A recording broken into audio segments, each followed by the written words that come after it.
साथियों नमस्कार, स्वागत है आप सबका आज की इस कक्षा में।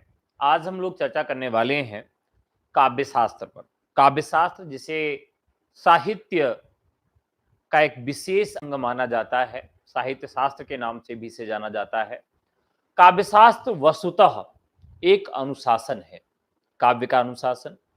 काव्य कहने से तात्पर्य जिसके अंतर्गत हम गद्य को भी समाहित करते हैं और चंपू को भी हम समाहित करते हैं। ऐसा नहीं है कि हम काव्य शास्त्र की बात करें तो उसमें केवल कविता को ही रखा जाए। वस्तुतः पहले कविता ही होती थी और गद्य बाद में आया है, लेकिन कविता के अंतर्गत गद्य और चंपू को भी सम्मिलित किया गया है। साहित्य शास्त्र हम लोग समझेंगे, काव्य शास्त्र हम लोग समझेंगे, इसका विभाजन समझेंगे।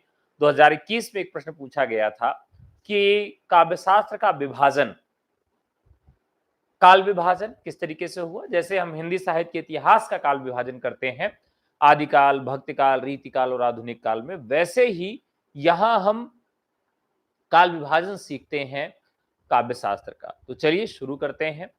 वैसे काव्य शास्त्र का जो विभाजन है वह दो दृष्टिकोणों से हुआ है, दो दृष्टिकोणों से किया गया है। तो चलिए देखते हैं वो कौन से दृष्टिकोण हैं जिनके आधार पर यह काल विभाजन किया गया है।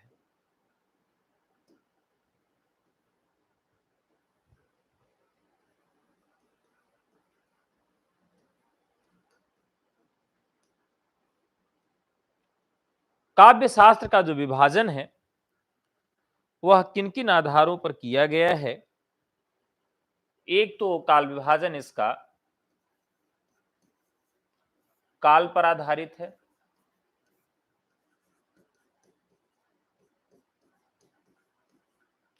और एक और विभाजन इसका मिलता है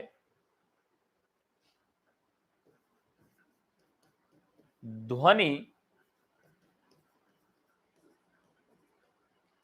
संप्रदाय पर आधारित।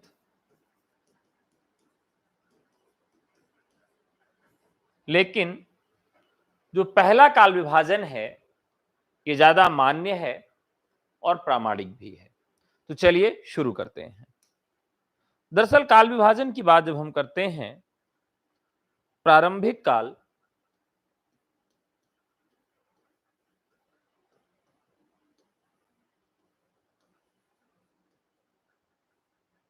दूसरा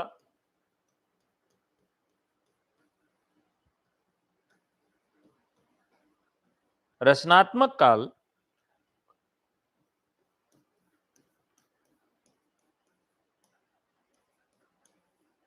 निर्णयात्मक काल, और चौथा व्याख्या काल। तो इसे अच्छी तरीके से याद कर लीजिएगा कि काव्यशास्त्र का विभाजन कितने भागों में हुआ है।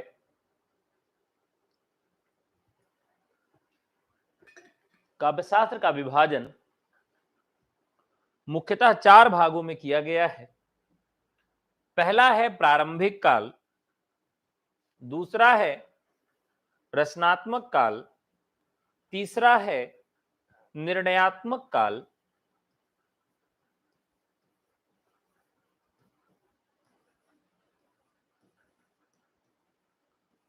साथियों इसका समय भी पूछा जाता है, किस काल का समय कब तक रहा है, यानी कि काल का निर्धारण भी हम कैसे करें।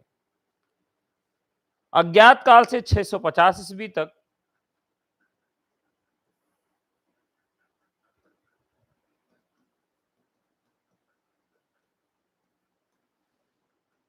अज्ञात काल से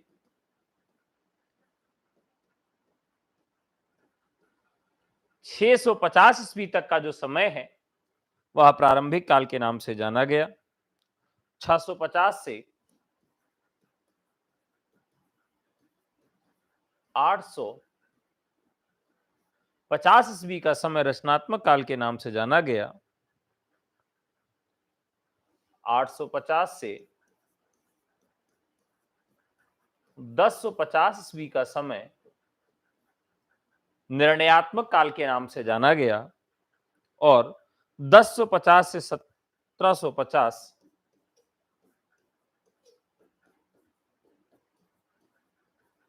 तक का समय व्याख्या काल के नाम से जाना गया। प्रारंभिक काल का मतलब हुआ कि जहां से आरंभ हम करते हैं, काव्य शास्त्र की शुरुआत जहां से होती है। रचनात्मक काल का मतलब हुआ कि यहां पर कुछ क्रिएटिव किया गया, कुछ नया करने का प्रयास किया गया। और निर्णयात्मक काल जहां पर हमने निर्णय किया, यानी कि काव्यशास्त्र में जहां आलोचना शुरू हुई कि आलोचना में क्या सही है, क्या गलत है। और सबसे अंत में व्याख्या काल आई, जहां पर टीकाएं लिखी गईं और विभिन्न सिद्धांतों के, विभिन्न काव्यशास्त्रीय ग्रंथों की व्याख्या की गई। तो इस आधार पर हम काल विभाजन जब करते हैं तो 4 भागों में इसका विभाजन हम प्राप्त करते हैं। ठीक है, अब यहां देख लेते हैं कि इन चारों कालों में कहां से कहां तक की स्थिति रही है, कौन कौन से आचार्य किस काल में आएंगे। तो यहां हम नंबर लिख लेते हैं, 1, 2, 3 और 4। ठीक है, चलिए इसको थोड़ा सा इधर कर लेते हैं। अब लिख लेते हैं कि यहां पर कौन से आचार्य आएंगे। इसमें आएंगे आचार्य भरत,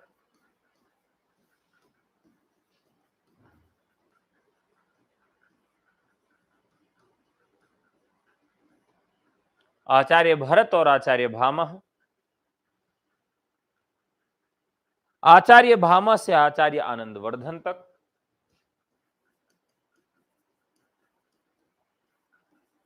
आचार्य भामह से आचार्य आनंदवर्धन तक। और तीसरे काल में आचार्य आनंदवर्धन से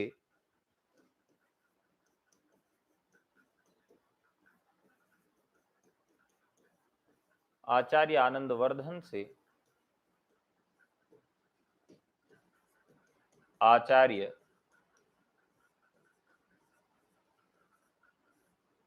मम्मट तक। और सबसे अंत में आचार्य मम्मट से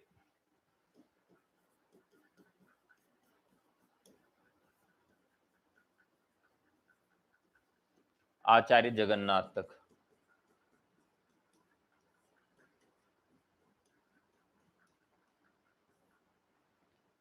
ये हुए। तो आप देखेंगे कि सबसे अंत में हम किसको प्राप्त कर रहे हैं, आचार्य जगन्नाथ को प्राप्त कर रहे हैं। यानी कि शुरुआत हम आचार्य भरत से करते हैं और अंत कहां करते हैं, आचार्य जगन्नाथ पे करते हैं।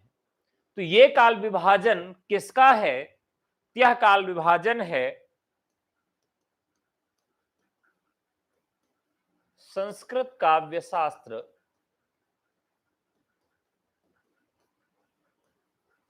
का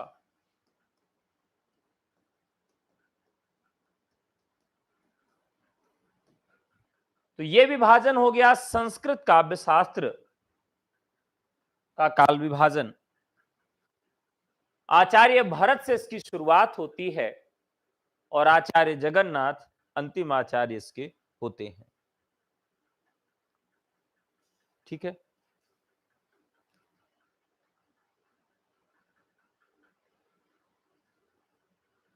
संस्कृत काव्यशास्त्र के लिए प्रारंभ में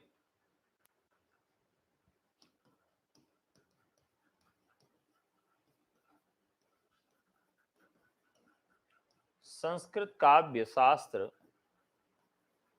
के लिए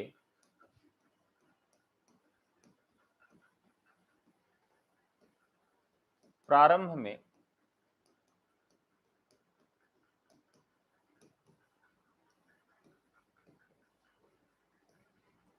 काव्यालंकार शब्द का प्रयोग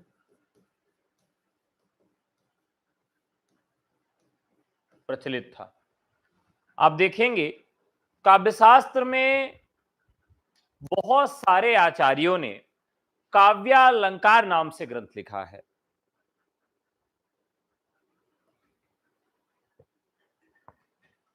तो आपके मन में एक प्रश्न आना चाहिए कि क्या बात है कि ज्यादातर काव्य शास्त्री एक ही नाम पर ग्रंथ लिख रहे हैं? क्या उस समय कोई नाम ही नहीं इनको सूझ रहा था, या ये एक दूसरे के ग्रंथों को जान नहीं रहे थे कि इसने इस नाम से ग्रंथ लिख दिया है? इसके पीछे का क्या कारण रहा होगा? तो इसके पीछे का कारण रहा है कि संस्कृत काव्य शास्त्र में उस समय काव्यालंकार शब्द का प्रयोग ही प्रचलित था। ठीक है। भामह,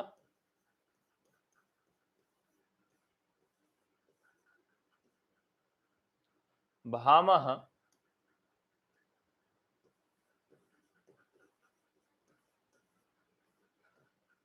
उद्भट,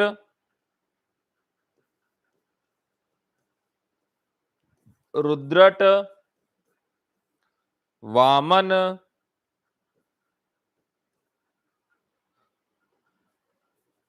प्रभृति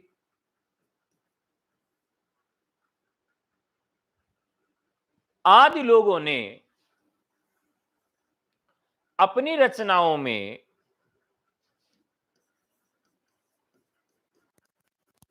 काव्यालंकार शब्द का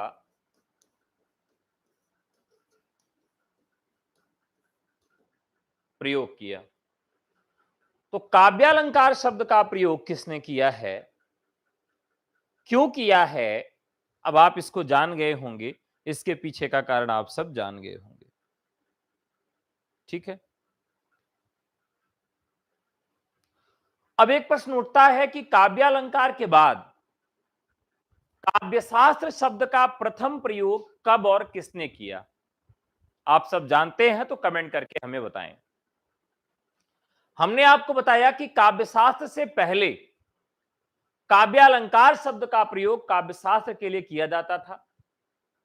पहली बार काव्यशास्त्र का प्रयोग किसने किया और किस तरीके से यह प्रयोग हमारे सामने आता है?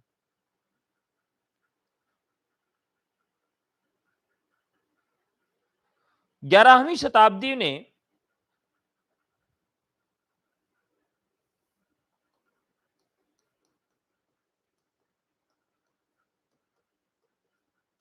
11वीं शताब्दी में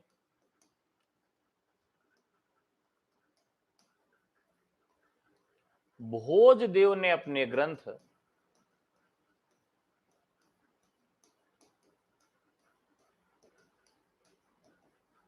सरस्वती कंठाभरण में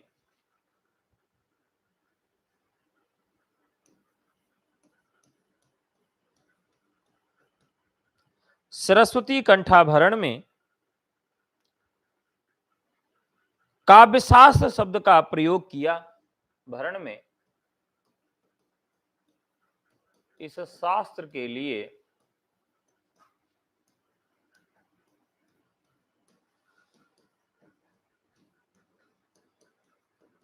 काव्यशास्त्र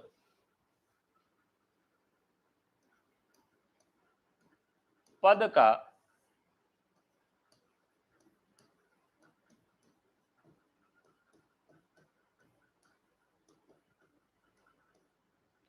प्रयोग किया।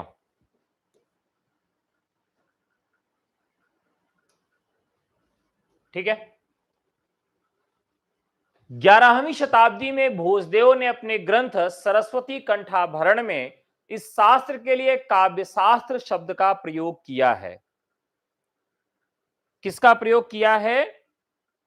तो काव्यशास्त्र शब्द का प्रयोग किया है। और इस शास्त्र के लिए उसमें एक और शास्त्र, एक नाम प्रयुक्त हुआ। इसके अलावा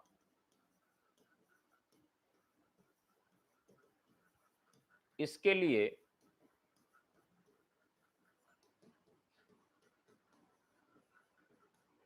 क्रियाकल्प शब्द का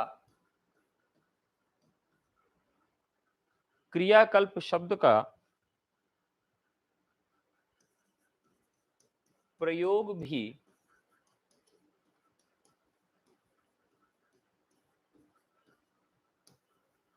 मिलता है।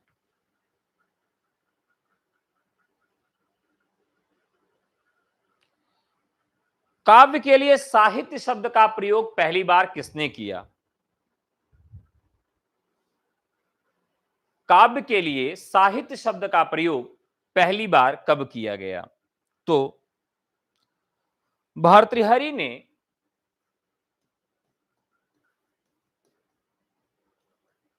भर्तृहरि ने सर्वप्रथम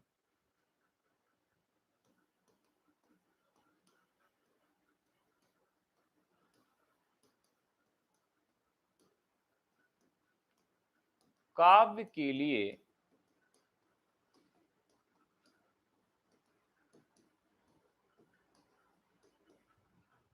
साहित्य शब्द का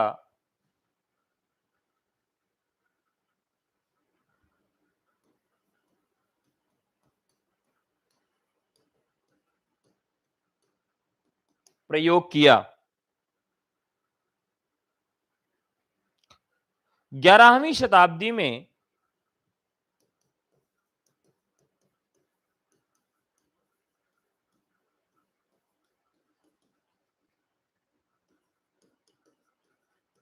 राजशेखर ने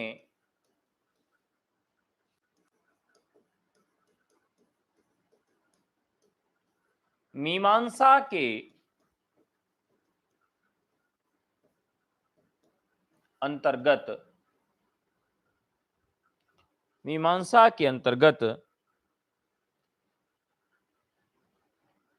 पंचमी विद्या साहित्य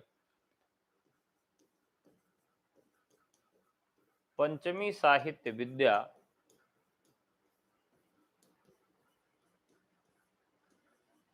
लिखकर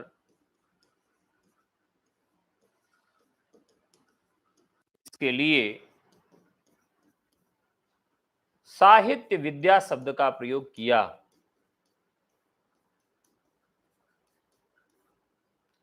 साहित्य विद्या शब्द का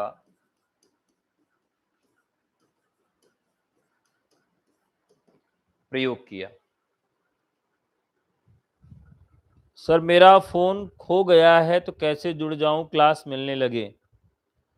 अब फोन पहले खोज लीजिए, नहीं नया फोन ले लीजिए और जो नंबर आप में एक्टिवेट था वो नंबर अपना निकलवा लीजिए, वो नंबर का सिम निकलवा लीजिए और उसी नंबर से एप्लीकेशन डाउनलोड करके ओटीपी ले लीजिए उसी नंबर पर और फिर अपने आप क्लासेस आपको मिलने लगेंगी।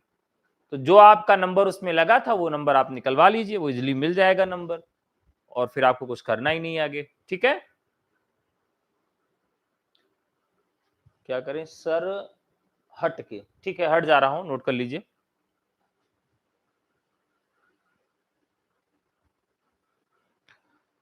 चलिए,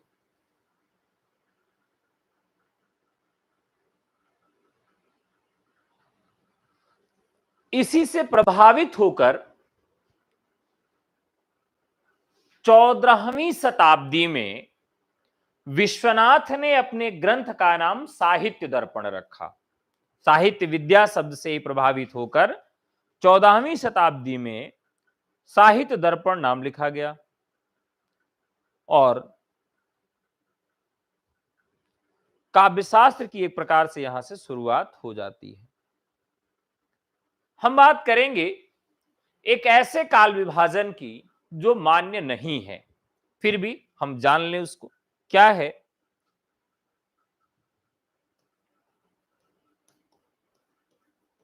ध्वनि पर आधारित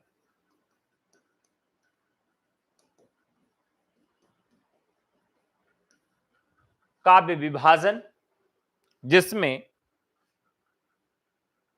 ध्वनि युग पहला, ध्वनि पूर्व युग,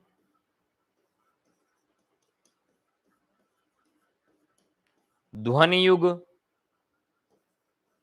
और ध्वनि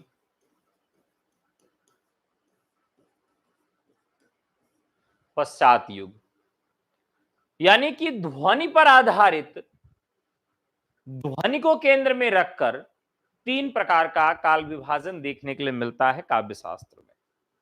ठीक है,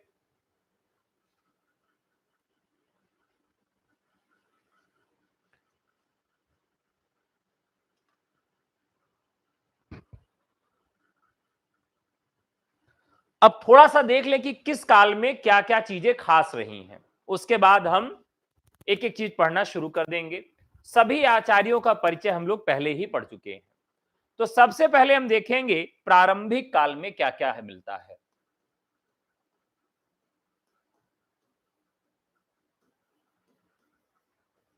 प्रारंभिक काल में शुरुआत होती है भरत मुनि के नाट्यशास्त्र से। भरत मुनि के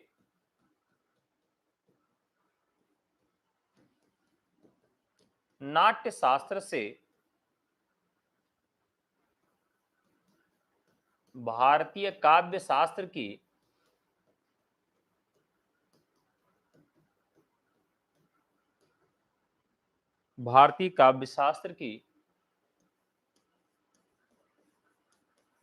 शुरुआत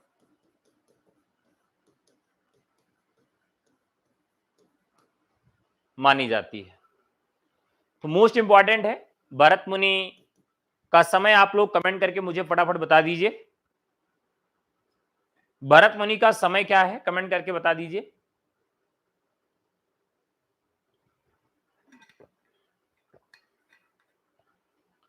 भरत मुनि का समय, एक ट्रिक के द्वारा मैंने आपको याद कराया था भरत मुनि का समय।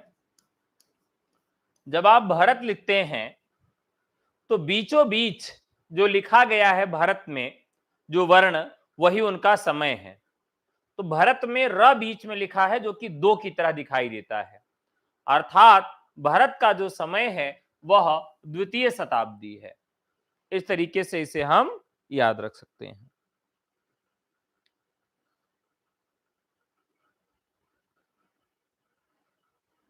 इसमें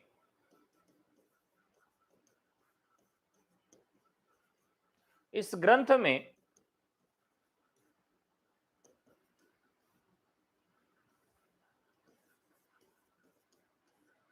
दृश्य काव्य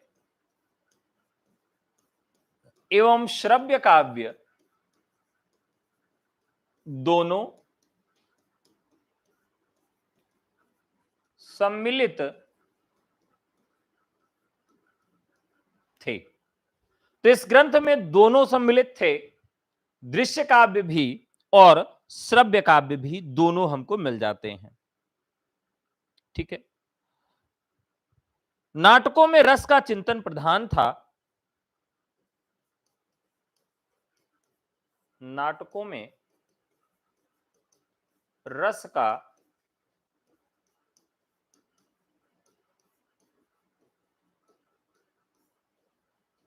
यह प्रश्न कई बार पूछा गया कि नाटकों में किसकी प्रधानता थी। तो नाटकों में रस का चिंतन प्रधान था और श्रव्य काव्य में किसकी प्रधानता थी।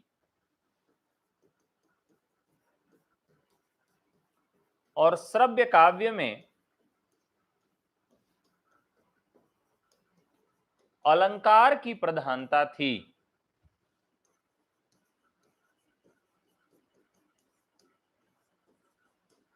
समझ लेते हैं ऐसा क्यों था। तो दरअसल जो नाटक थे वो दृश्य काव्य के रूप थे। दृश्य काव्य मतलब जिसको आप नाटक को प्रेक्षागृह पे दिखा सकते हैं, तो दिखाया जाता था तो उसको लेने के लिए सहृदय जो होते थे, सहृदय का मतलब जो दर्शक होते थे जो देखने के लिए नाटक आते थे, वो क्या करते थे, उसका रसास्वादन करते थे, उसका आनंद ग्रहण करते थे। और आनंद को ही ध्यान में रखते हुए भरत मुनि ने रसों की संख्या 9 न मानकर 8 ही मानी। वो कहते थे कि शांतरस आनंद नहीं प्रदान कर सकता है। तो इस वजह से भरत मुनि ने नाट्य शास्त्र से काव्य शास्त्र की शुरुआत मानी, मतलब हम लोग भी यही मानते हैं। और इस ग्रंथ में दृश्य काव्य एवं श्रव्य काव्य दोनों सम्मिलित थे। और नाटकों में रस का चिंतन प्रधान था, मोस्ट इंपॉर्टेंट फैक्ट है।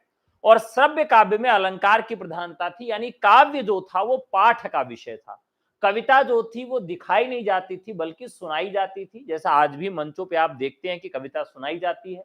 तो कविता का जो पाठ किया जाता था, उस पाठ में ये समझा जाता था कि अलंकार अगर नहीं होगा तो कविता चमत्कार नहीं उत्पन्न कर पाएगी, और कविता अगर चमत्कृत नहीं कर पाएगी तो फिर जो श्रोता हैं उसको वो नहीं सुनेंगे और आनंद भी उनको ग्रहण नहीं हो पाएगा।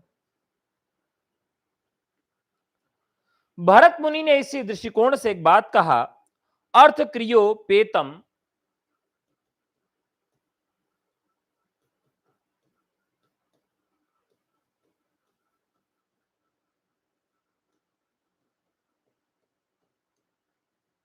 वो लिखते हैं कि अर्थ प्रियो केतम काव्यम क्रिया से युक्त काव्य है।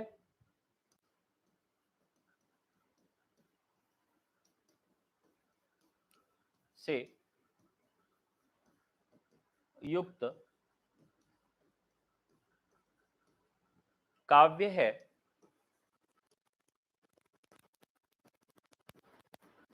ये सारे छोटे छोटे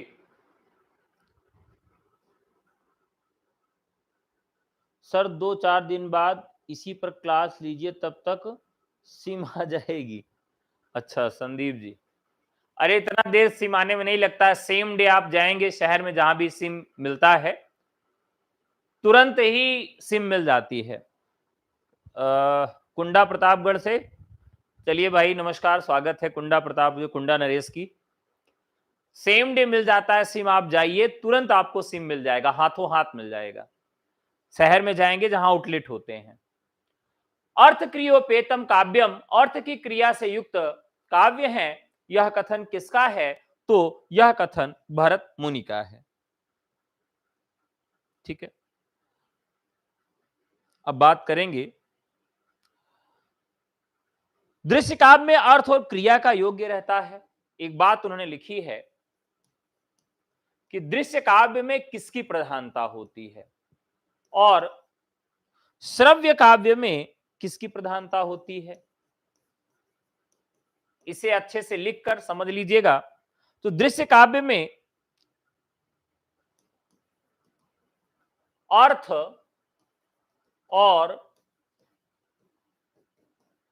क्रिया का योग होता है, वहीं श्रव्य काव्य में अर्थ और शब्द का योग रहता है। तो दो तरह के काव्य हैं जो भरत मुनि के नाट्यशास्त्र से हैं, तो दोनों चीजें यहां पर आप समझ सकते हैं इस तरह से।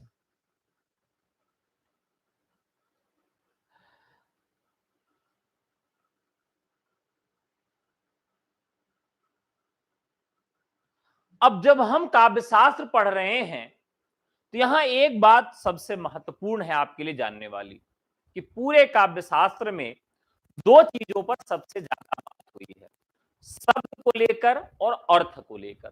कुछ लोग कहते हैं कि शब्द महत्वपूर्ण है काव्य के लिए, कुछ लोग कहते हैं अर्थ महत्वपूर्ण है, और कुछ लोग कहते हैं शब्द और अर्थ दोनों महत्वपूर्ण है, और अंत में कुछ लोग कहने लगे वाक्यम रसात्मकम काव्यम, रसात्मक वाक्य ही काव्य है।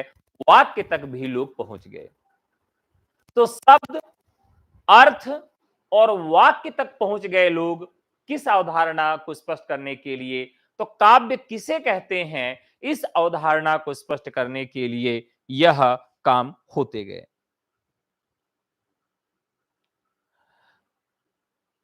अब ये जो लड़ाई है कि भाई शब्द ज्यादा महत्वपूर्ण है, अर्थ ज्यादा महत्वपूर्ण है, काव्य शास्त्र की इस लड़ाई को वैयाकरण लोगों ने बड़ी दया भाव से ग्रहण किया। जैसे दो लोग आपके सामने लड़ते रहे, तीसरा व्यक्ति बड़ा दयालु हो जाता है, कहता अरे यार बताओ बेचारे शब्द और अर्थ को लेकर लड़ रहे हैं, तो शब्द और अर्थ को लेकर जो लड़ाई चल रही थी, इसे वैयाकरणों ने बहुत ही दया भाव से ग्रहण किया और पहली बार इस लड़ाई में वाणी से अभिनय को अर्थ में श्रेष्ठ घोषित किया था और वाणी के अर्थ की व्यक्ति अभिनय द्वारा होती है। यह बात जो है भरत मुनि ने बताई कि वाणी से ही अर्थ की अभिव्यक्ति होती है। अगर आप बोलेंगे ही नहीं तो अर्थ की अभिव्यक्ति कैसे होगी? तो इस प्रकार से वो अभिनय से इसको जोड़ देते हैं। कोई कह रहा शब्द से महत्व है, कोई कह रहा अर्थ से महत्व है। तो भरत मुनि कहते हैं कि भैया मैं मान रहा हूं, लेकिन बिना बोले आप क्या कर सकते हो? कुछ नहीं कर सकते हो ना। अब जैसे मान लीजिए आपका विवाह हो जाए, आवाज डिस्टर्ब हो रही है।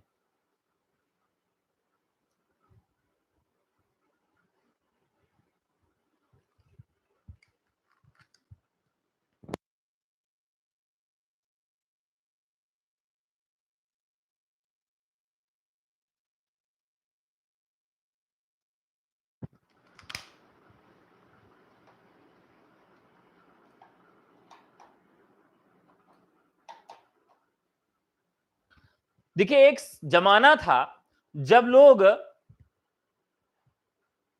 मिस्ड कॉल करते थे, पैसा होता नहीं था फोन में, तो मिस्ड कॉल करते थे और मिस्ड कॉल पे अगर बैक कॉल आ जाए तो फिर उस पे फिर से फोन करते थे और मिस्ड कॉल करते करते कई बार लोग बातचीत करने लगते थे और बातचीत करते करते फिर पता लगा कि कोई लड़की है, तो इधर से झूठी वो आवाज में कहते थे कि तुम्हारी आवाज मुझे बहुत अच्छी लगती है, तुम जब हंसती हो तो मुझे बहुत अच्छा लगता है, तुम जब ये कहती हो तो मुझे बहुत अच्छा लगता है। और यहीं से एक सिलसिला चालू हो जाता था और ये सिलसिला इतना आगे बढ़ जाता था कि साथियों प्यार हो जाता था। वो कहते थे कि वो कहती थी मैं सुंदर नहीं हूं, मेरी उम्र बहुत ज्यादा है। तब क्या होता था, कहता था कोई बात नहीं, मुझे विश्वास है, तुम्हारी आवाज को पहचान के सुन के मुझे लग रहा है कि तुम बहुत सुंदर होगी। और बहुत गड़बड़ हो जाती थी। कई लोग तो बड़े डिप्रेशन में चले जाते थे एक एक साल तक, क्योंकि वीडियो कॉल जैसा कोई माध्यम था नहीं। एक एक साल तक फोन पे बात करते थे, साल भर बाद जब मिलने जाते थे तो पता लगता था कि उनके अनुरूप नहीं रहता था या नहीं रहती थी। ये मिस्ड कॉल वाला प्रेम भी बड़ा अजीब था। तो भरत मुनि के इस कथन को हम उसे मिस्ड कॉल वाले प्रेम से अगर जोड़ के देखें तो भरत मुनि कहते हैं कि भाई हम तब तक इसकी महत्ता को स्वीकार नहीं करेंगे, अर्थ की महत्ता को स्वीकार हम तभी करेंगे जब इसको वाणी के रूप में अभिव्यक्त करेंगे। और वाणी के रूप में अभिव्यक्त हम तभी कर सकेंगे जब इसे अभिनय में रखेंगे, यानी नाटक में हम कोई बात करेंगे और प्रेक्षक के द्वारा जो हमारे सहृदय हैं, जो दर्शक हैं, उसको समझेंगे, तब वहां से कोई बात बनेगी। तो कुल मिलाकर दृश्य काव्य में अर्थ और क्रिया का योग होता है और श्रव्य काव्य में अर्थ और शब्द का योग होता है, यह बात कही गई। ठीक है। भामह ने काव्यालंकार में भामह काव्यालंकार में श्रव्य काव्य को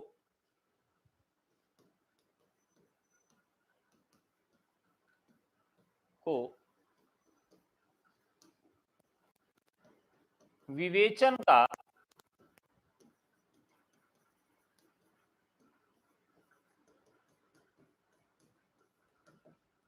आधार बनाया।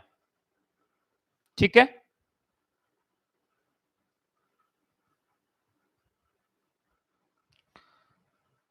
चलिए आगे बढ़ते हैं।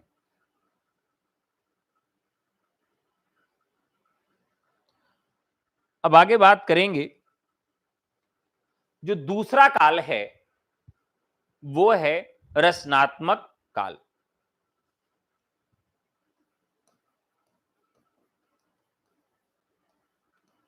रचनात्मक काल में कुछ क्रिएटिव हुआ, कुछ अच्छा हुआ, यानी कि नई कृतियां, नई विवेचना, नए काव्यशास्त्री सिद्धांत, ये सब गढ़े गए। और इन्हीं सिद्धांतों में कुछ नए सिद्धांत आए, मौलिक सिद्धांतों की उद्भावना हुई।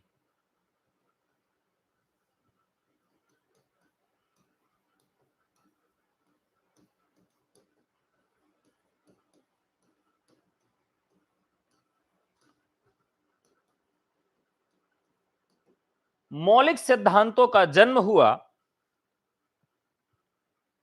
पहला अलंकार सिद्धांत। पूछा जा सकता है आपसे कि अलंकार सिद्धांत जो है यह किस काल के अंतर्गत आएगा। ठीक है, भामह, दंडी और उद्भट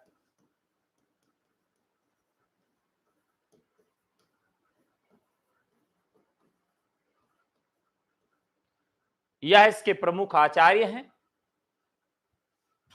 गुण और रीति सिद्धांत,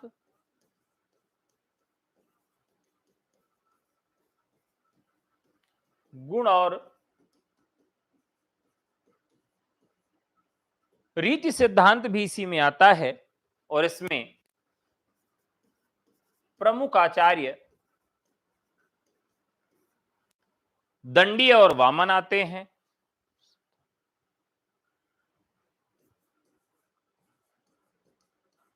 तीसरा रस सिद्धांत की व्याख्या इसी काल में हुई।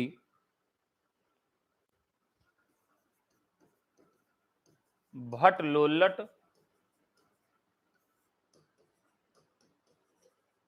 शंकुक और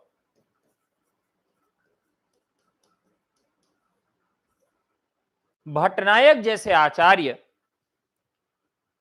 इसी काल में आते हैं और ध्वनि सिद्धांत इसी में आता है। आनंदवर्धन इसका प्रतिपादन करते हैं। ठीक है, तो यहां पर मौलिक सिद्धांतों का जन्म होता है और चार प्रमुख मौलिक सिद्धांत देखने के लिए मिलते हैं।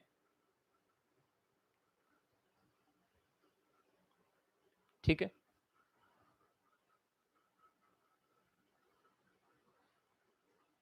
यहां पर हम दंडी को समझें। आप सोच रहे होंगे कि दंडी का नाम दो दो जगह क्यों है।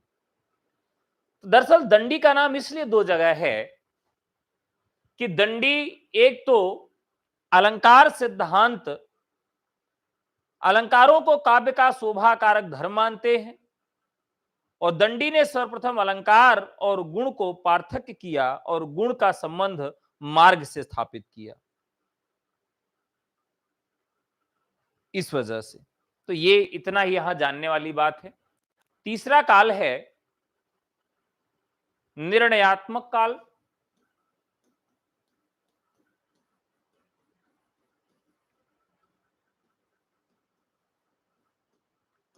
जहां पर निर्णय किया गया,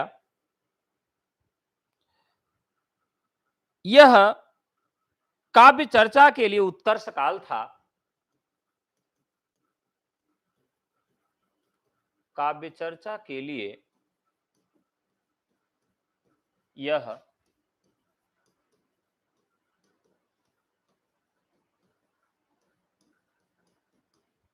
काव्य चर्चा के लिए यह उत्कर्ष काल था और इसमें कौन कौन से महत्वपूर्ण चीजें आई। पहले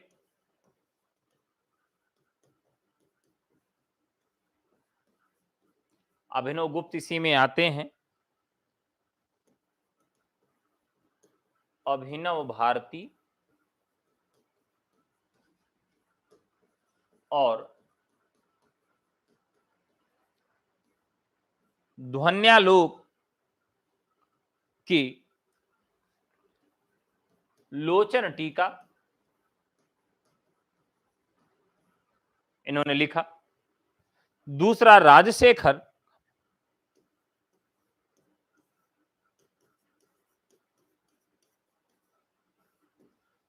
की काव्य मीमांसा,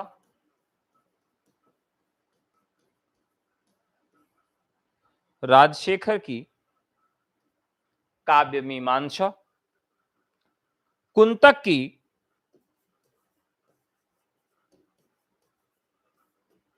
वक्रोक्त जीवितम,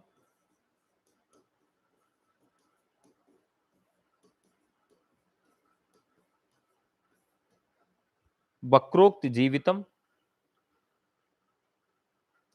धनंजय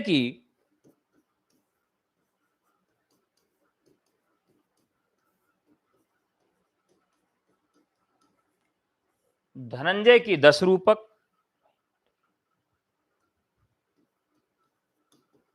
महिम भट्ट की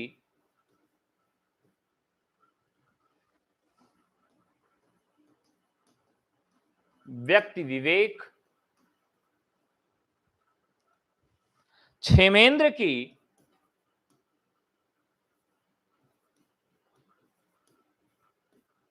औचित्य विचार चर्चा,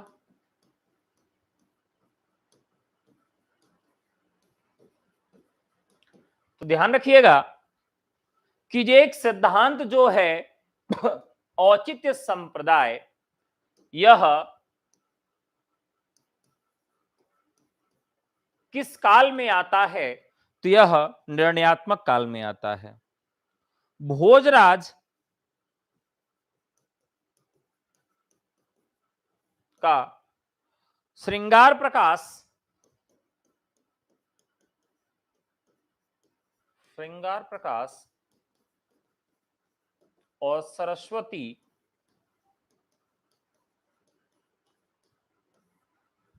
कंठाभरण, ये ग्रंथ हैं।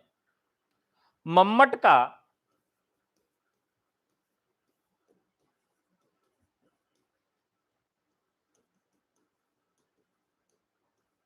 काव्य प्रकाश, तो ये इतने ग्रंथ इस काल में होते हैं, निर्णयात्मक काल में। अभिनव गुप्त और कुंतक ऐसे आचार्य हुए जो निर्णयात्मक काल में होते हुए भी रचनात्मक प्रवृत्ति के साथ हैं। ठीक है। और सबसे अंत में आता है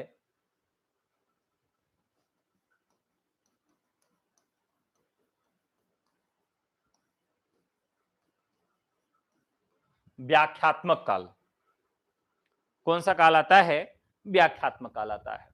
साथियों, व्याख्यात्मक काल सबसे अंतिम काल है जहां पर व्याख्याएं की गई। यह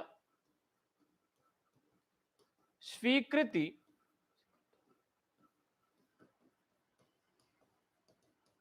मान्यताओं या स्वीकृत मान्यताओं की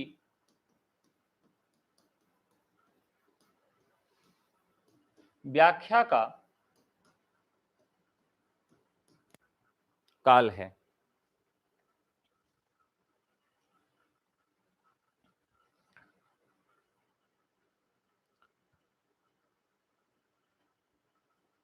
हेमचंद्र,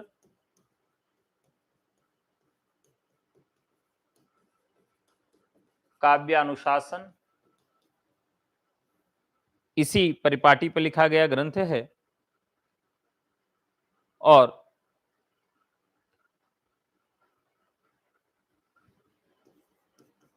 रामचंद्र गुणचंद्र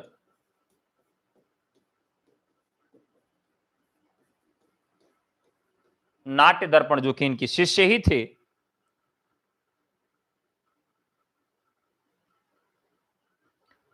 इसी तरीके से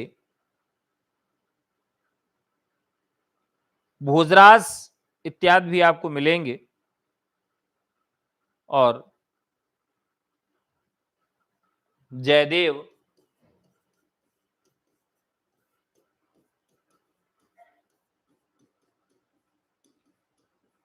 जयदेव का गीत गोविंद। ध्यान देने वाली बात है 2000 वर्षों के इतिहास में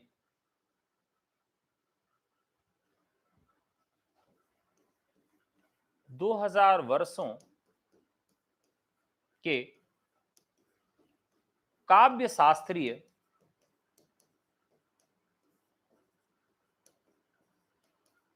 इतिहास में एक बड़ी बात मैंने कल आपको बताई थी। 1400 वर्ष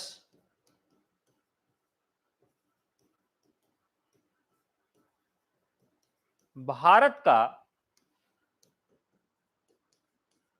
उत्तरी भाग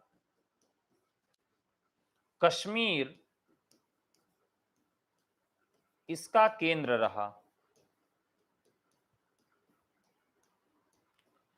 जितने भी बड़े काव्यशास्त्री हुए,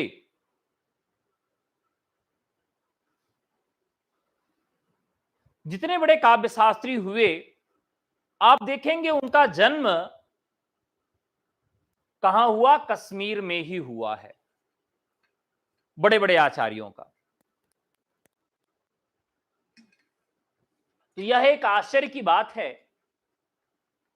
कि जिस कश्मीर में काव्यशास्त्रियों का, दार्शनिकों का जमावड़ा होता था, जो अध्ययन, अध्यापन और शोध के केंद्र हुआ करते थे, आज उस कश्मीर में केवल आतंकवाद रह गया है। जहां पर जाते हुए लोग डरते हैं, जिनकी रूह कांप जाती है, वह कश्मीर इतनी उर्वर भूमि थी कि उस उर्वर भूमि के बदौलत ही आज हम सब हिंदी और संस्कृत का काव्यशास्त्र पढ़ पा रहे हैं।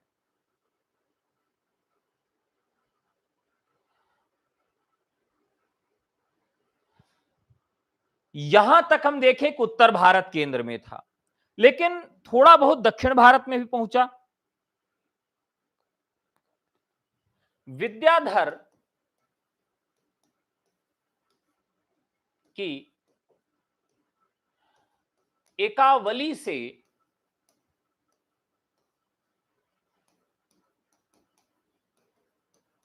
काव्यशास्त्र की परिपाटी उत्तर से दक्षिण भारत में प्रवेश करती है।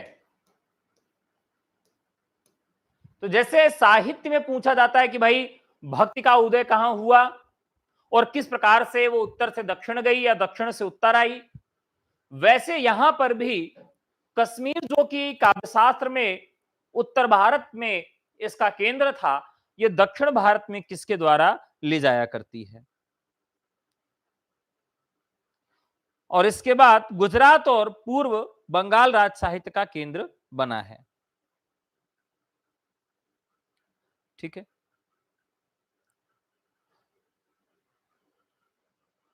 विद्यानाथ के बाद विद्याधर, इसी में आपको और नाम मिलेंगे।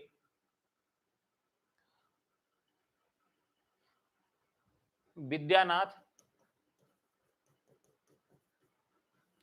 विद्यानाथ का एक ग्रंथ आएगा प्रत्र प्रताप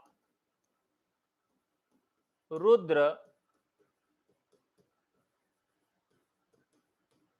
यशोभूषण, जो व्याख्यात्मक काल का ग्रंथ है। कवि भूषण इसी आधार पर लिखते हैं, इसी आधार पर क्या लिखते हैं? शिवराज भूषण।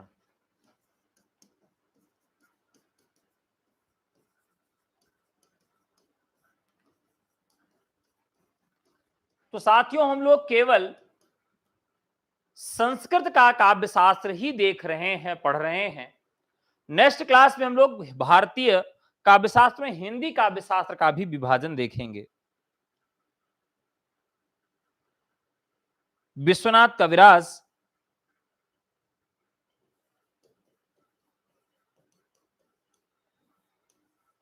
विश्वनाथ कविराज का साहित्य दर्पण, यह भी व्याख्यात्मक काल का एक महत्वपूर्ण ग्रंथ है।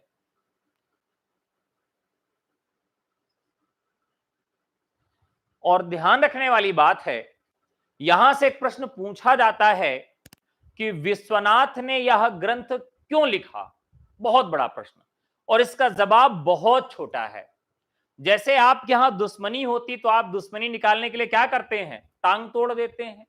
लेकिन काव्य शास्त्री जब एक दूसरे से दुश्मनी निकालते हैं तो ग्रंथ लिख देते हैं। विद्वान की बात ही अलग होती है। तो असहमति जब होती है तो असहमति को व्यक्त करने के लिए ग्रंथ लिख दिए जाते हैं। और विश्वनाथ कविराज ने साहित्य दर्पण लिखा। मम्मट के काव्य लक्षण का खंडन करने के लिए, मम्मट के काव्य लक्षण का खंडन करने के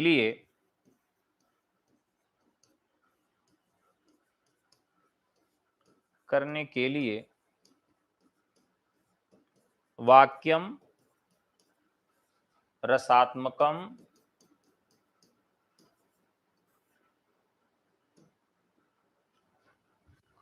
काव्यम इन्होंने लिखा। समझिएगा क्यों लिखा, क्योंकि मम्मट के जो परिभाषा थी, उस परिभाषा को गलत ठहराने के लिए, उसका खंडन करने के लिए, काव्य का लक्षण स्थापित करने के लिए उन्होंने यह काम किया।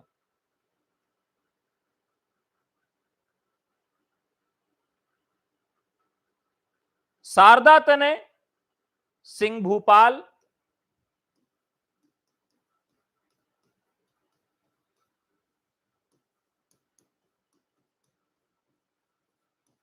जितने भी आचार्य मैं आपको यहां बता रहा हूं, इन सभी आचार्यों का पूरा परिचय मैं पहले ही आपको लिखा चुका हूं। भानुदत्त 14वीं शताब्दी में, रस तरंगिणी, इनको भी मैं लिखा चुका हूं। और रस मंजरी, ये दोनों ग्रंथ हमें मिलते हैं। 15वीं 16वीं शताब्दी में रूप गोस्वामी का उज्ज्वल नीलमणि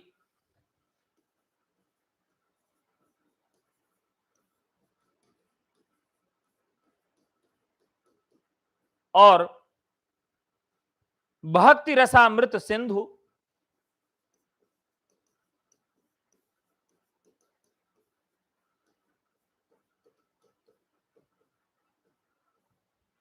भक्ति रसामृत सिंधु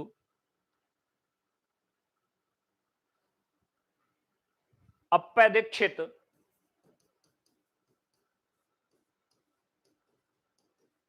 का कुवलयानंद, ये सब मैं आपको लिखा चुका हूं। अगर आप मेरी प्रीवियस कक्षा में रहे हैं तो कमेंट करके बताएं, कुवलयानंद किस प्रकार का ग्रंथ है। रस पर, छंद पर, अलंकार पर, सर्वांग निरूपण पर किस तरह का ग्रंथ है, यह मुझे आप कमेंट करके बताएं। अप्पय दीक्षित का कुवलयानंद।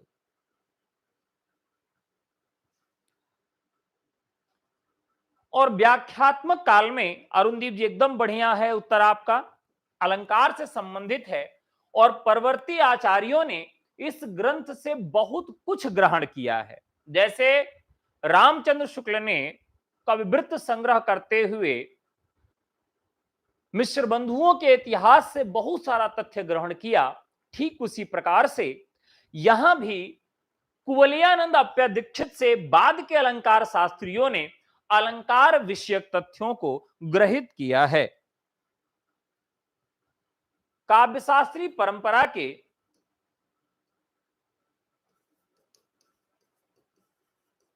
संस्कृत काव्य शास्त्रीय परंपरा के अंतिम आचार्य, देखिए पहले आचार्य कहां मिलते हैं? कश्मीर में, और अंतिम आचार्य दक्षिण में। मतलब पहले आचार्य आपको उत्तर में और अंतिम आचार्य आपको दक्षिण में मिलते हैं। अंतिम आचार्य दक्षिण भारत के जगन्नाथ,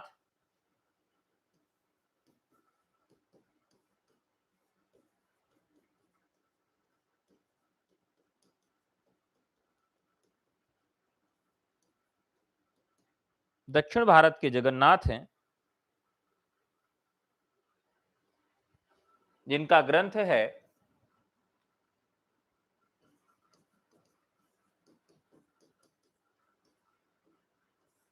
और इन्होंने अभी तक जो भी काव्य की परिभाषाएं थी, काव्य के लक्षण थे, सबका खंडन कर दिया।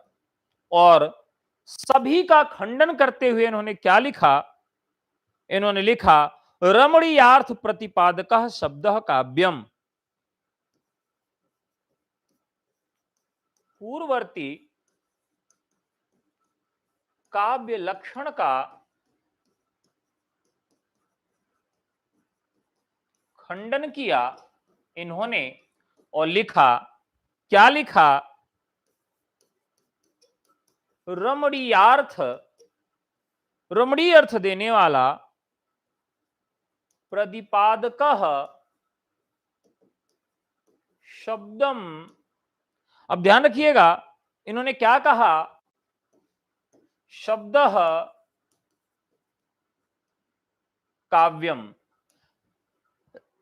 इन्होंने कहा कि रमणीय अर्थ देने वाला शब्द ही काव्य है, को काव्य का लक्षण घोषित किया। यानी कि अब तक के जितने भी काव्य लक्षण थे, सबको इन्होंने एक सिरे से खारिज करके नया काव्य लक्षण घोषित किया। इस व्याख्या काल में किस किस तरह के आचार्य हुए? तो रस,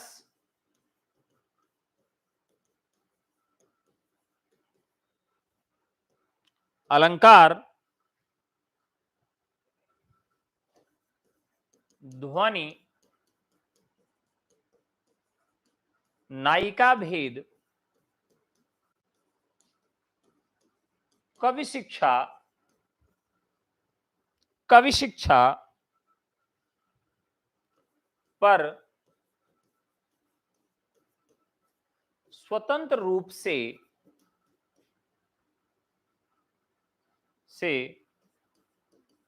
ग्रंथ लिखे गए। हम लोगों ने क्या किया? पूरा काव्य शास्त्र का जो इतिहास है वो देख लिया, और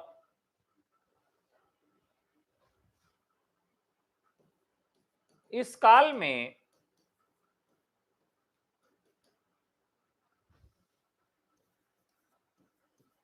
मुख्य रूप से टीकाएं भी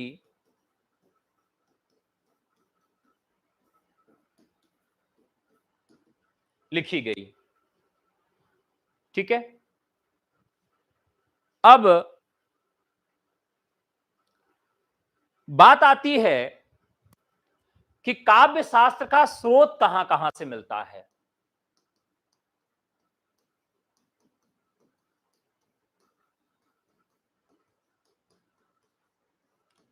काव्य शास्त्र का हमें स्रोत कहां कहां से मिलता है, किन किन स्थानों से हमें काव्य शास्त्र की प्राप्ति होती है? तो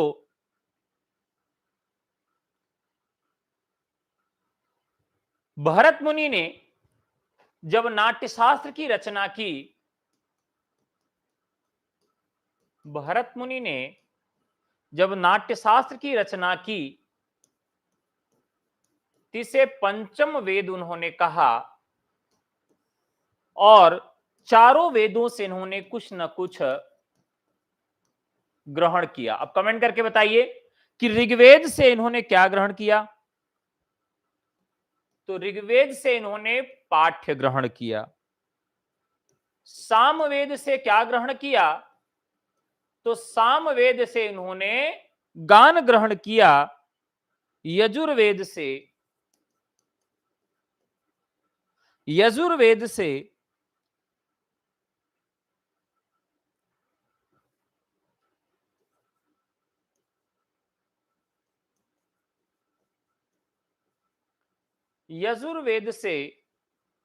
इन्होंने क्या ग्रहण किया?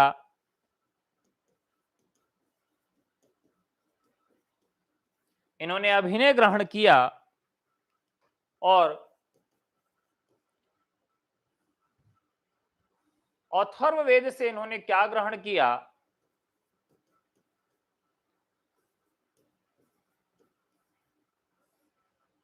अथर्ववेद से इन्होंने क्या ग्रहण किया? तो रस ग्रहण किया।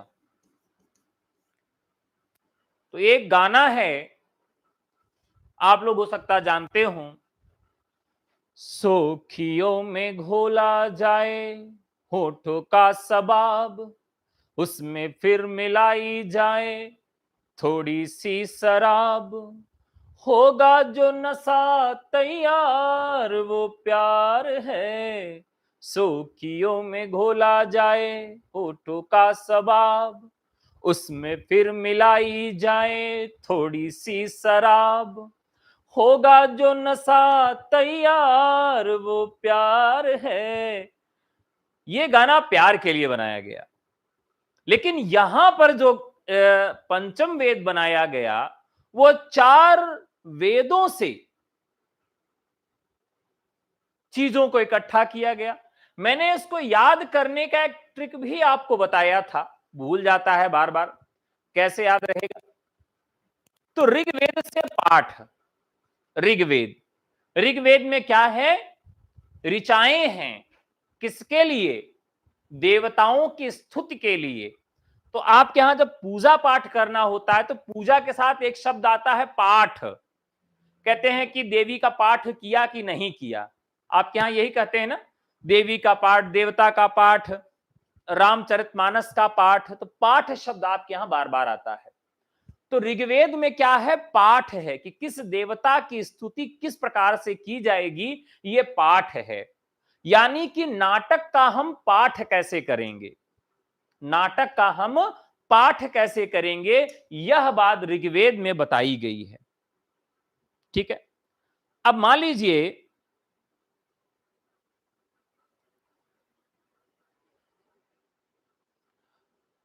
राम लक्ष्मण परशुराम संवाद है। क्या है? राम लक्ष्मण परशुराम संवाद है। अब इस संवाद का क्या करना होगा साथियों? पाठ करना है आपको। ठीक है, जब आप पाठ करेंगे तो क्या होगा? ऋग्वेद के आधार पर पाठ करेंगे। मान लीजिए राम लक्ष्मण परशुराम संवाद का कोई नाटक खेला जाना है, तो कैसे उसका पाठ करेंगे, यह बात ऋग्वेद ने बताई। कैसे पाठ करेंगे? नाथ शंभु धनु भंजनिहारा, हुई है क्यों एक दास तुम्हारा। अब आप चाहिए कि इसको किसी भी टेक पर गा सकते हैं। अब मान लीजिए एकदम आधुनिक, जिसको आप रैप सॉन्ग कहते हैं। कैसे रैप सॉन्ग करते हैं? कम ऑन एवरीबॉडी, नाथ सबुदन भंजन हारा, हुई है क्यों एक दास तुम्हारा, आयुष का कहीं क्यों मोही, और सुनि रिसाई बोले मुनि ओही, सेवक जो सो करे सेवकाई, अरि कनि करी करे लड़ाई, नाथ संबुधन भंजन हारा। अब इसी में बार बार आप यो यो करते जाइए, यो यो नाथ संबुधन भंजन हारा। अब देखिए ये टेक ले रहे हैं, यानी कि इसको किस किस टेक पे आप गा सकते हैं, ये एकदम सारी चीजें इसमें निर्धारित हैं। यानी कि आप नाटक में जब पाठ करेंगे तो किस आधार पर उसका पाठ करेंगे, यह सब जो है यहां पर बताया गया है। इसीलिए यहां पर सारी चीजें बताई गई हैं। ठीक है, अब आप देखिए आपने बार बार इस चीज को पढ़ा लेकिन भूल गया, कभी आपने ये सोचने का प्रयास नहीं किया कि ऐसा क्यों किया गया, ऋग्वेद से पाठ ही क्यों ग्रहण किया गया। तो ऋग्वेद से पाठ ग्रहण करने का केवल एक कारण था, वो ये था कि क्योंकि इसमें पाठ कैसे करना है ये बात बताई गई है। दूसरा, सामवेद से गान।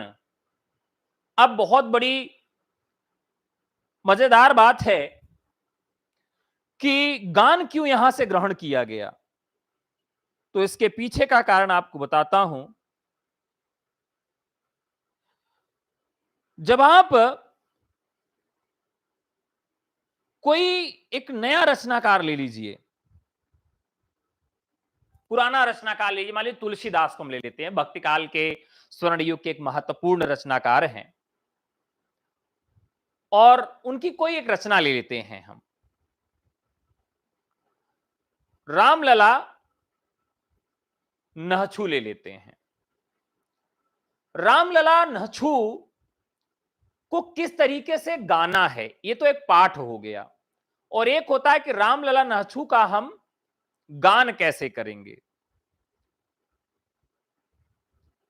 जैसे उनके यहां एक मिलता है, रामलला नहछू में गान कैसे है समझिएगा।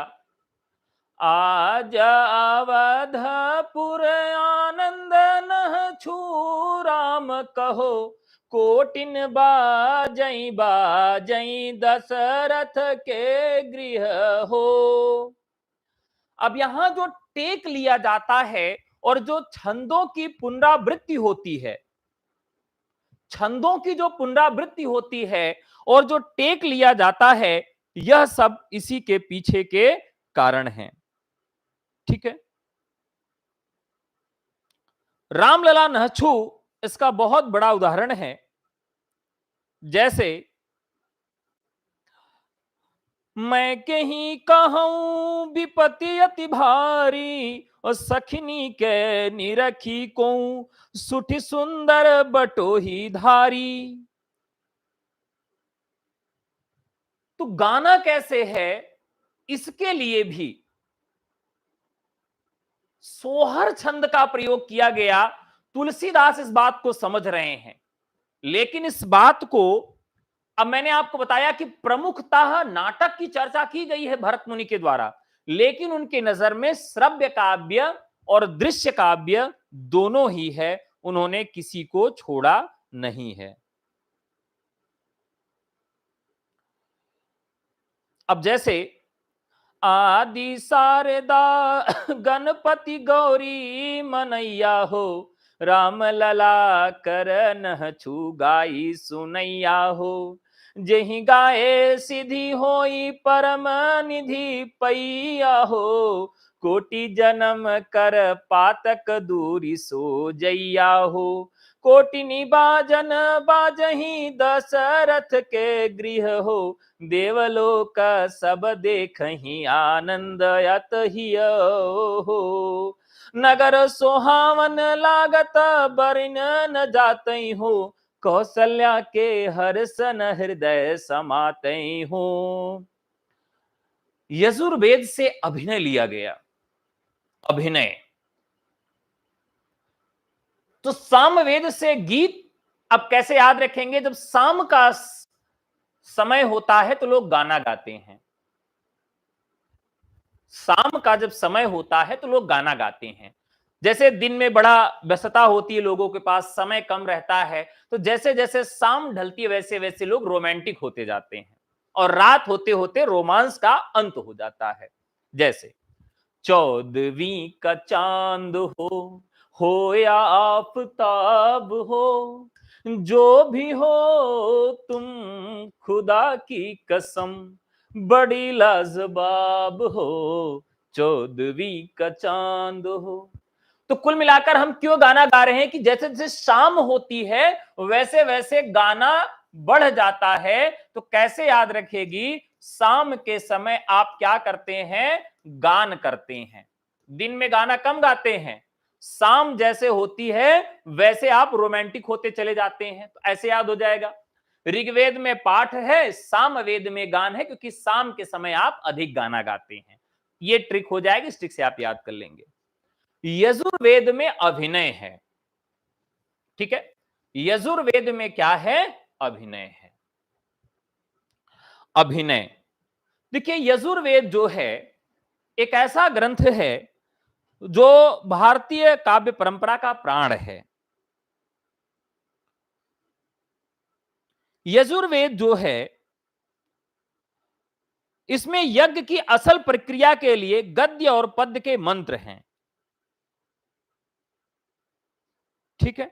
तो यहां पर क्या है कि यज्ञ आपको कैसे करना है, यज्ञ कैसे करना है, और यज्ञ की जो पूरी कर्मकांड की व्यवस्था है यह इस ग्रंथ में देखने के लिए यजुर्वेद में मिलती है।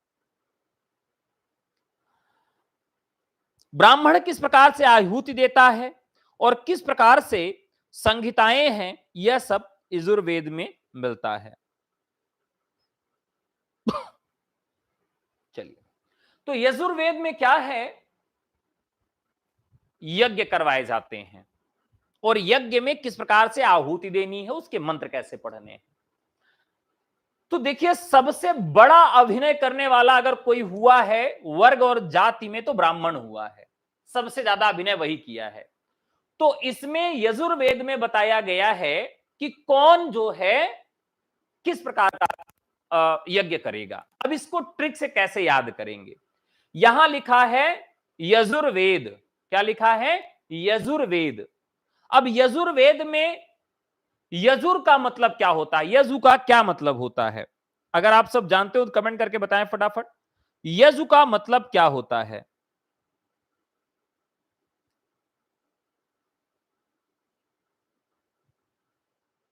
चलिए मैं बताता हूं। यजु का जो अर्थ है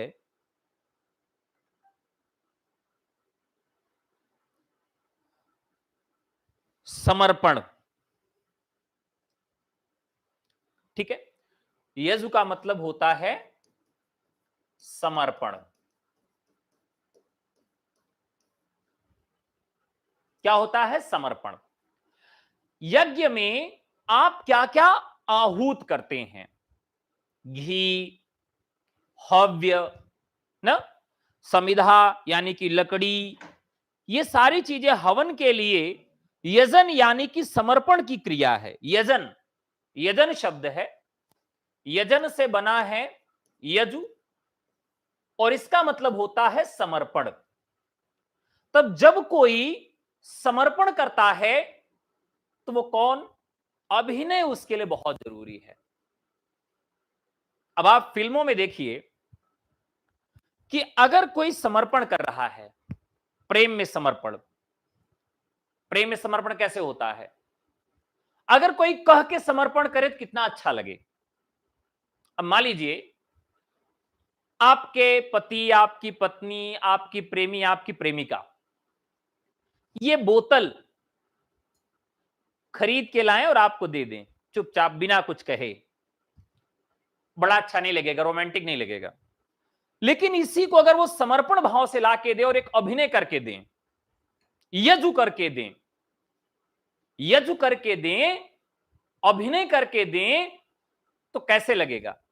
प्रिय, पिछले दिनों से मैं देख रहा था कि तुम्हारे होंठ सुर्ख हो जाते हैं, तुम्हारी जुबान रुक जाती है, गर्मी तीव्रतर है, मन ही मन मैं कचोट कर रह जाता था, जेब खाली पड़ी थी, जैसे मेरे जेब में महीने की तनख्वाह आई, मैंने निर्णय लिया कि सारे काम मैं रोक दूंगा और ये बोतल तुम्हारे लिए खरीद कर मैं दूंगा।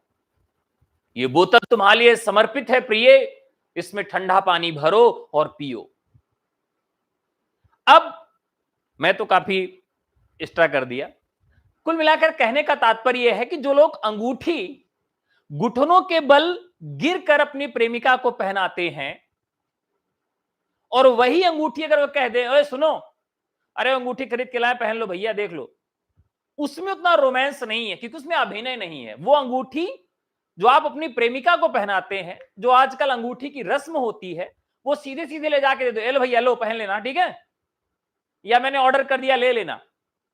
वही अंगूठी आप बढ़िया समुद्र का किनारा हो, उनको मालूम ना हो और ये पीछे हाथ किए रहो, एकाएक हाथ को बाहर निकालो और उसके बाद उनको कहो सरप्राइज, क्या तुम मुझसे प्रेम करती हो और अंगूठी पहना दो, मुझसे शादी करोगी? अभिनय। तो यहां हम बात कर रहे हैं कि समर्पण में अभिनय होना चाहिए। और यहां बात कर रहे हैं यजु की, यजुर्वेद की। तो यजुर्वेद से क्या ग्रहण किया गया? यजुर्वेद से ग्रहण किया गया अभिनय को, ऋग्वेद से पाठ को, सामवेद से गान को और यजुर्वेद से अभिनय को ग्रहण किया गया। और अथर्ववेद से रस को। अथर्ववेद से किसका? रस को ग्रहण किया गया। अब अथर्व वेद से रस क्यों, कैसे याद रहेगा? तो जो अथर्व वेद है इसमें जीवन जीने की जो कला है वो बताई गई है। इसमें मंत्रों के साथ, देवताओं की स्तुति के साथ चिकित्सा विज्ञान, दर्शन बताया गया है। चिकित्सा है इसमें। क्या है? चिकित्सा। हमारे यहां जितनी भी जड़ी बूटियां हैं पहले सब लिक्विड फॉर्म में दी जाती थी, कोई ठोस फॉर्म में नहीं था। सारी जड़ी बूटियां क्या होती थी? जल के साथ या किसी के साथ मिश्रित करके घोल के पिलाई जाती थी, यानी कि रस के फॉर्म में। तो अथर्ववेद में क्या है? चिकित्सा है और चिकित्सा में रस को प्रमुखता है। तो इस तरीके से हम याद रखेंगे, अथर्व में रस, यजुर में अभिनय, साम में गान, ऋग में पाठ। ठीक है। अब ठीक है, जिनको याद है बढ़िया है, बहुत अच्छी बात है। कुछ लोग ऐसे भी हैं, हम पढ़ाते हैं तो ये मान के पढ़ाते हैं कि आपको कुछ नहीं आता है, और इसी में हमारे बहुत विद्वान छात्र भी हैं जो मुझसे भी ज्यादा जानते हैं। ठीक है, जितेंद्र जी, बहुत खुशी हुई जान के। तो मैं देखिए, एक गुरु और एक पिता हमेशा हारना चाहता है। पिता अपने पुत्र से और गुरु अपने शिष्य से हारना चाहता है, इसी में उसकी जीत होती है। तो मैं तो चाहता हूं कि मुझसे ज्यादा विद्वान छात्र हों, बहुत मजा आएगा। और निश्चित तौर पर मुझसे बहुत ज्यादा जानने वाले लोग हैं। मैं तो कुछ नहीं जानता, शून्य हूं, हर क्षेत्र में सीख रहा हूं, सीख कर आपको पढ़ाता हूं। लेकिन यहां पर जो चार चीजें हैं, चारों चीजें आपको याद रहनी चाहिए। यहां से भी प्रश्न पूछे गए हैं, 2021 वाले पेपर में ही यह प्रश्न आए थे। ठीक है। वेद पढ़ने का अधिकार ब्राह्मणों ने कम लोगों को दिया था। स्त्री, शूद्र, पतित, ब्राह्मण वेद के अधिकारी नहीं थे, इसलिए उन्होंने पंचम वेद, नाट्य वेद की रचना की, जो सर्ववर्णिकम है। इसको क्या कहा गया? सर्ववर्णिकम है। जो गरीब ब्राह्मण था, जो निचली जाति का व्यक्ति था, जो पददलित व्यक्ति था, उसको किसी भी प्रकार से मनोरंजन के लिए वेद इत्यादि का अध्ययन करने का अधिकार नहीं दिया गया था, और वेदों के अध्ययन का अधिकार नहीं दिया गया था। इसलिए एक नए वेद की आवश्यकता पड़ी, सर्ववर्णिकम, जो सभी वर्णों के लिए हो। तो ध्यान रखिएगा, इसका पंचम वेद नाट्य शास्त्र, नाट्य वेद, सर्ववर्णिकम इत्यादि नाम से इसको हम जानते हैं।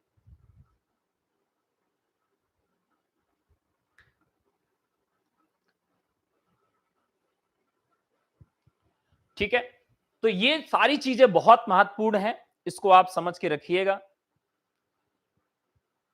ये तो वेद हो गए। वेदों की परंपरा के बाद वेदांग भी हैं। वेदांगों की संख्या 6 है, जिसके विषय में बहुत खास हमको जानने की आवश्यकता नहीं है। शिक्षा, कल्प, व्याकरण, निरुक्त और छंदस और ज्योतिषी। ठीक है, तो हमने जो काव्यशास्त्र की परंपरा है उसमें वेदों से क्या क्या ग्रहण किया, ये बात हम आपको यहां बता रहे थे। तो काव्य शास्त्र ने वेदों से पाठ, गान, अभिनय और रस ग्रहण किया और पंचम वेद की स्थापना की। इसी तरीके से वेदांगों से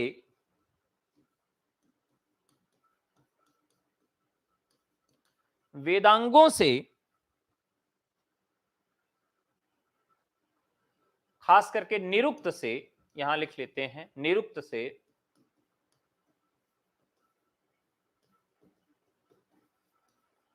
उपमा अलंकार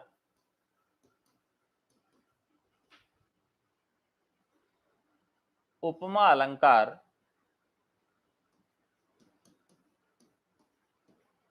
प्राप्त हुआ। यानी भारतीय काव्य शास्त्र ने निरुक्त से उपमा अलंकार को ग्रहण किया, जो कि सारे अलंकारों का प्राण है। ठीक है।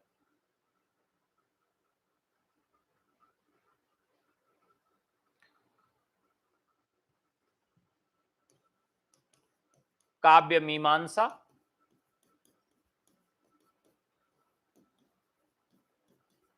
पुराण आश्रित है।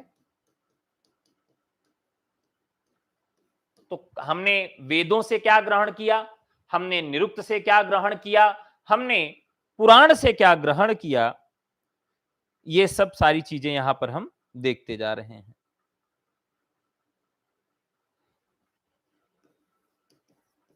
काव्य शास्त्र की उत्पत्ति, शास्त्र की उत्पत्ति का इतिहास पौराणिक है। यह भी आपको जानना है कि काव्य शास्त्र का जो जन्म हुआ वह किस पर आधारित है, किस तरह का है। तो काव्य शास्त्र कैसे जन्म लिया, इसके पीछे का कारण क्या है, आधार क्या है, तो आप बताएंगे कि पौराणिक आधार है, धार्मिक आधार है काव्य शास्त्र की उत्पत्ति का आधार। ठीक है। भगवान श्री कंठ शिव ने इस काव्य विद्या का सर्वप्रथम उपदेश परमेश वैकुंठ आदि 64 शिष्यों को दिया था। ठीक है। शिव ने इस विद्या का प्रथम उपदेश 64 शिष्यों को दिया, जो कि एक पौराणिक आधार है। तो वेदों से हमने क्या ग्रहण किया और पुराणों से हमने क्या ग्रहण किया। काव्य शास्त्र का पुराण से संबंध है कि शिव ने इस विद्या का जो प्रयोग किया, उपदेश दिया, वो सबसे पहले अपने 64 शिष्यों को दिया है। ठीक है। और ये उस तरह से आगे बढ़ते बढ़ते भरत मुनि तक पहुंच जाता है।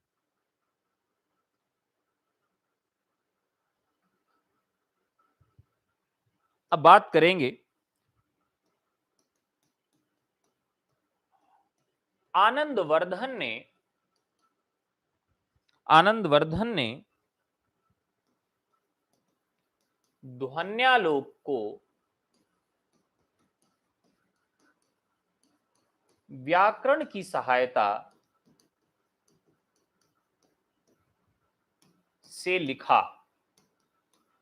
हम लोग बात कर रहे हैं वेदांगों की कि कहां से हमने क्या क्या चीजें ग्रहण की।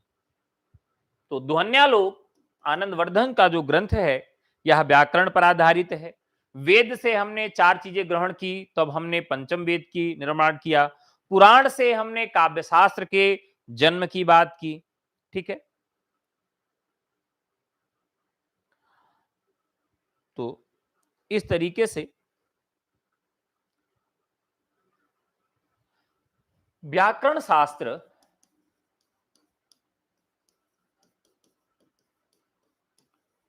काव्य शास्त्र का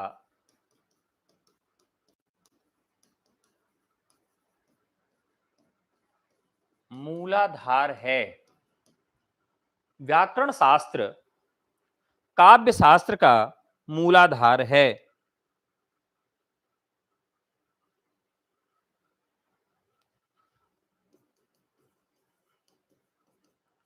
दर्शन शास्त्र का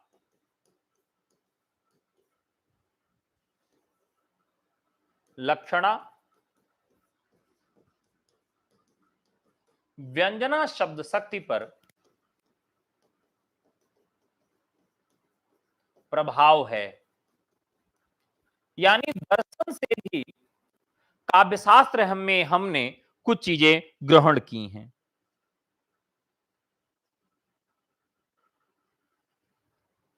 इसी तरीके से रस सूत्र की व्याख्या दर्शन पर आधारित है। तो वेदांगों से भी हमने ग्रहण किया। वेदांग में हम दर्शन की बात कर रहे हैं।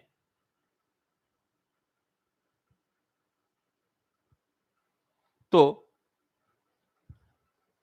हमने देख लिया कि कहां कहां से हमने ग्रहण किया है काव्यशास्त्र को। तो हमने काव्यशास्त्र को पहला तो वेदों से ग्रहण किया। वेदों से हमने पंचम वेद का निर्माण किया। निरुक्त से उपमा अलंकार की प्राप्ति हुई। काव्य मीमांसा जो कि पुराण पर आश्रित है। काव्य शास्त्र की उत्पत्ति का जो इतिहास है वही पौराणिक है। शिव ने इस विद्या का प्रथम उद्देश्य अपने 64 शिष्यों को दिया।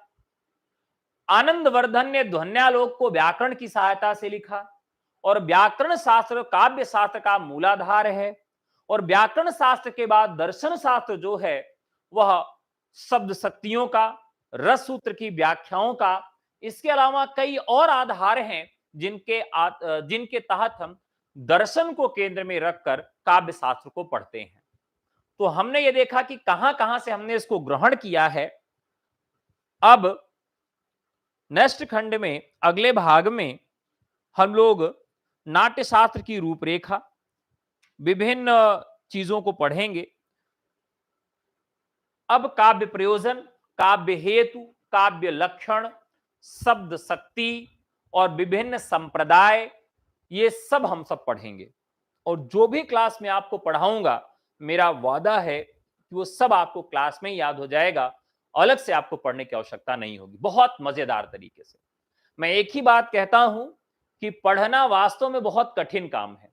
8 घंटे आप नौकरी कर सकते हो, फावड़ा चढ़ा सकते हो, मजदूरी कर सकते हो, लेकिन 8 घंटा पढ़ना बड़ा कठिन हो जाता है, क्योंकि मस्तिष्क की जो मेहनत होती है वो शारीरिक मेहनत से ज्यादा कठिन होती है, ज्यादा कष्टकारी होती है। तो साथियों, पढ़ाई को आप प्रेशर में न करिए, आनंद से करिए, मौज से करिए, एंजॉय लेके पढ़िए, हंसते हुए करिए, बढ़िया मजेदार ट्रिक बना के पढ़िए। जितना खुश रह के पढ़ेंगे उतना जल्दी चीजें याद होंगी और हमेशा के लिए काम करेंगी। ठीक है, तो पढ़ते रहिए, हमसे पढ़िए, जुड़िए। यूजीसी एकेडमी इस समय फास्टेस्ट ग्रोइंग चैनल है यूजीसी नेट जेआरएफ के लिए, जिसपे मैं एक कोर्स शुरू करने जा रहा हूं यूजीसी के लिए, प्रैक्टिस कोर्स हिंदी का और फर्स्ट पेपर का चल रहा है। तो बाकी यहां पर TGT, PGT, LT grade, JRC प्रवक्ता, यूजीसी और असिस्टेंट प्रोफेसर की कक्षाएं आप ले सकते हैं। केवल व्हाट्सएप करके हमसे जुड़ सकते हैं। हमारा नंबर है 9628959237। ठीक है, एकलव्य निःशुल्क बैच है जो कि टीचर्स एकेडमी एप्लीकेशन पर उपलब्ध है, जहां पर एकलव्य के नाम से बैच मिल जाएगा, जिसमें 10 निःशुल्क टेस्ट पेपर आपके लिए उपलब्ध करवाए गए हैं। आज की कक्षा आप सबको कैसी लगी कमेंट करके जरूर बताइएगा, लाइक जरूर करके जाइएगा, और नए हैं तो सब्सक्राइब भी कर लीजिएगा और मित्रों को भी सजेस्ट करिए। तो आज के लिए इतना ही, फिर मिलते हैं आप सबसे नेक्स्ट डे। तब तक के लिए नमस्कार, जय हिंद,